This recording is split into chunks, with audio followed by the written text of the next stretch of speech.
ever want to fall in love with an instrument, lend it to a friend for 7 years and almost forget that you had it, and then take it out to a jam session with Sturmy Vermy?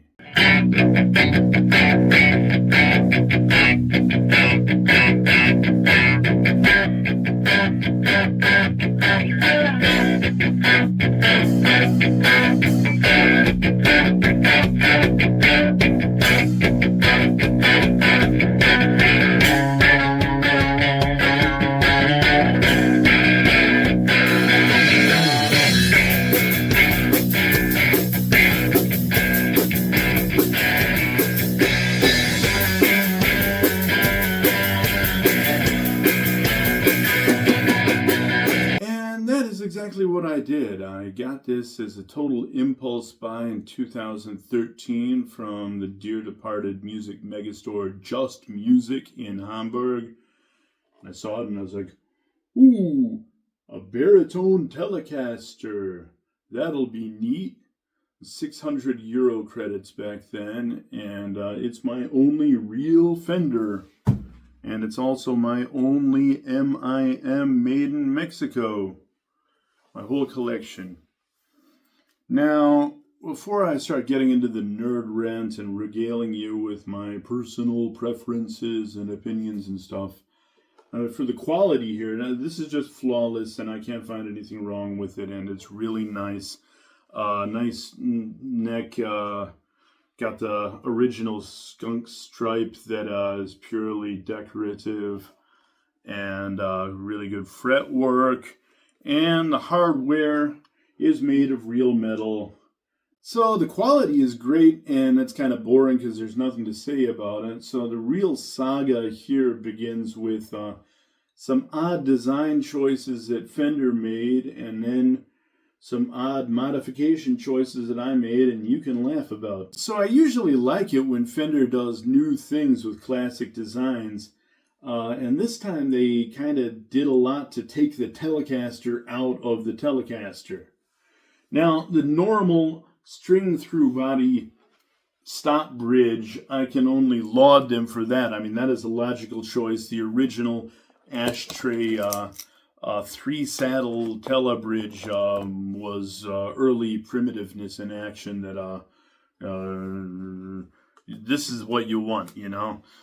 So, the odd design choices that Fender made, two big ones. It came with a humbucker in the bridge, and a very ordinary and unremarkable one at that, not some high gain thing, it just sounded meh. And then, you know, it's got a middle pickup, obviously, and a 5-way switch. So it basically was set up like an SSH Stratocaster.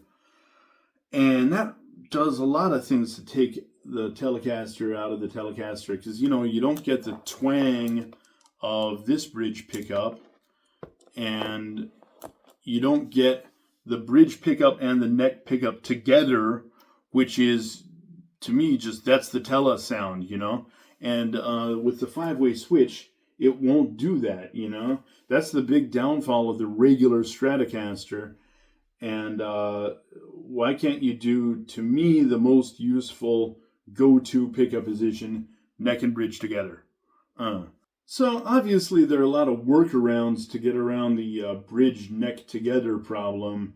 And this time I took the easy way out, which is install a Schaller super switch, which then takes away the middle pickup by itself, which I later realized I really like sometimes. But so that was the first kind of stupid modification choice I made.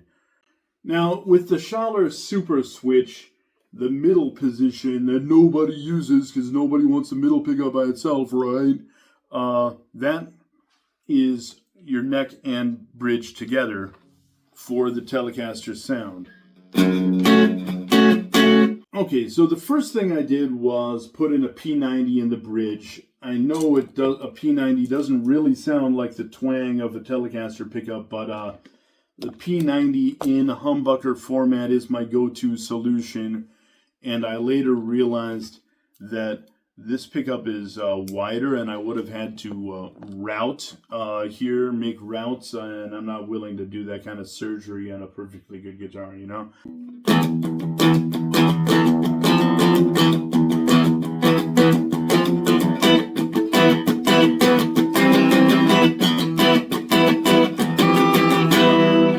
So they made some odd choices. I made some odd choices. I also took the tone knob completely out because I never use it because I always want bright sound because that's what Sonic Youth does, right? And much later I realized, like, for mega distortion things like super fuzz and power driver and stuff, sometimes it's good to roll the tone all the way off. I mean, I still have the potentiometer and I can undo all of these mods, but it's just not a high priority. And it does work fine the way I have it set up. It's just kind of, I did some silly stuff. Wouldn't do that again. And another odd choice they made, it is a 27-inch scale, and that really makes it very bendy and a lot like a normal guitar. So if you want a baritone that plays like a normal guitar and have it B to B, get this. I mean, it's a lot slinkier feeling no matter what gauge. I strung it up 14 to 68 for a while, and it was still bendy. And I prefer a longer scale where the strings really don't bend, and tight strings, I usually keep it in B flat or B, even with heavy strings, so that it's really tight so you can hammer on it and have the strings be absolutely taut in suspense. And now I'm trying to play a little bit with a finer hand, at least some of the time, and attempt lead guitar, and this is really better for that. So I fell in love after so many years not having this when I lent it to Marco the Man-Eater from Kaffee Kippe Kaken, the KKK, notorious Hamburg's most fictitious band.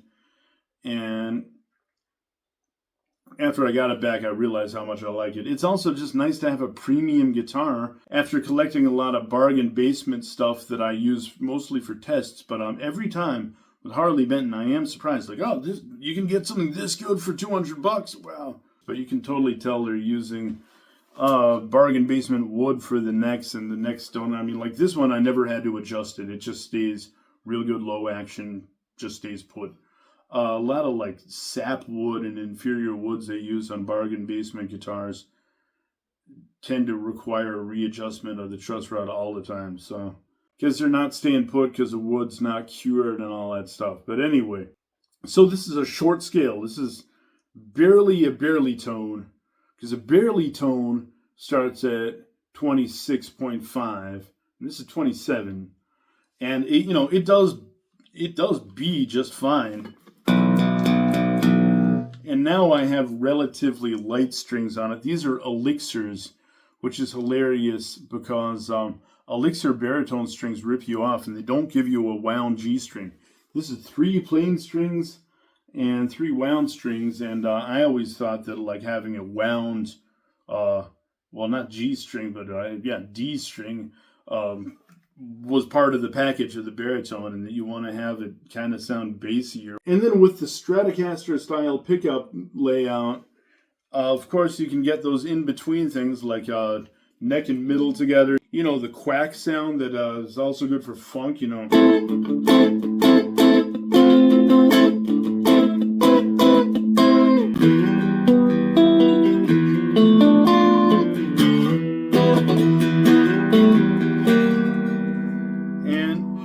The bridge and middle together, which usually sounds kind of weak.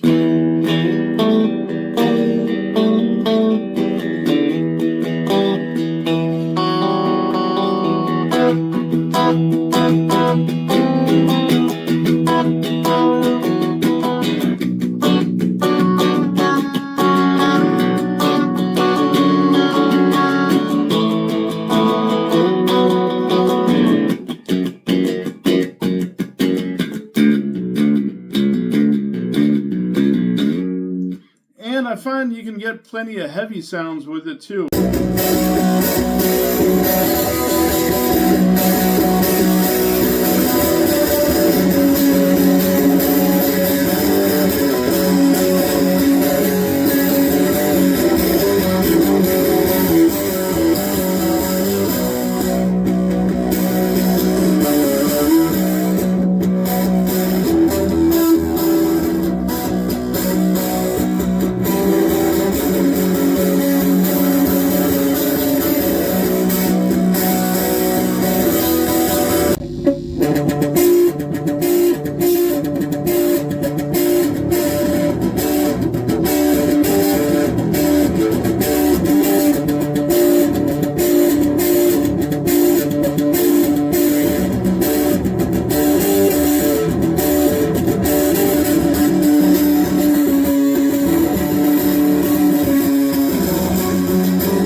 get plenty of sounds in general. So I've been touching it with the toys with my latest acquisitions from the bargain basement. And I've been pretty happy with the usability of some of the sounds I've been getting, with the chorus for new wavy, post-punky, cold wavy sounds.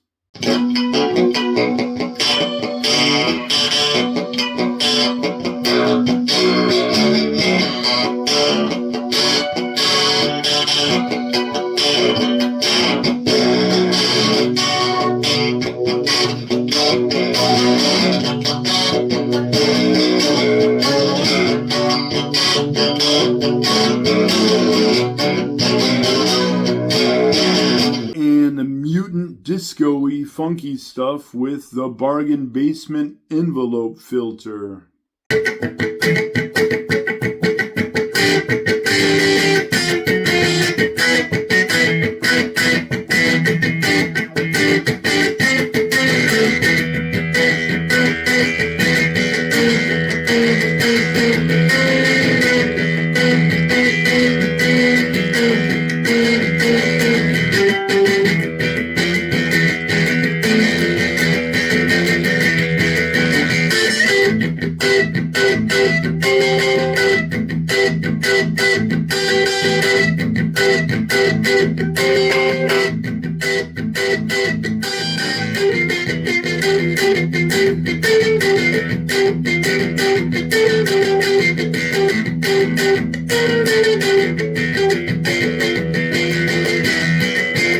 I'm going to leave this one in standard. I'm going to let this one be my lead regular guitar for when I learn how to play, if I ever learn how to play lead or anything normal with a modicum of finesse. This will be the go-to. And one thing about playing baritones clean is that the extended scale can give you a lot of twang and almost like a go-to automatic Dick Dale sound, which is my go-to reference, Dick Dale and Steve Albini clean sounds and shellac can be pretty aggressive sounding. Also Sonic Youth. I mean, they're known for effects. They use a lot of effects, but their bass rhythm guitar sound that Thurston uses is generally clean. And another one I like a lot is early Talking Heads, like David Byrne could get a really clanky, brittle sound, I guess from Strats.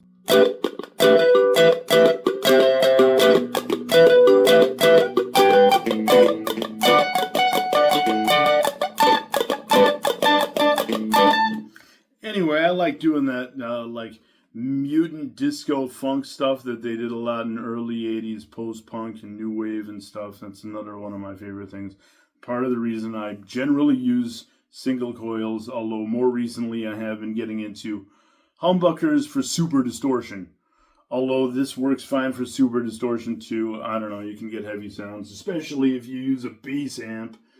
And I just tend to replace humbuckers because these P90s in humbucker format drop right in. And I've tried some other tricks.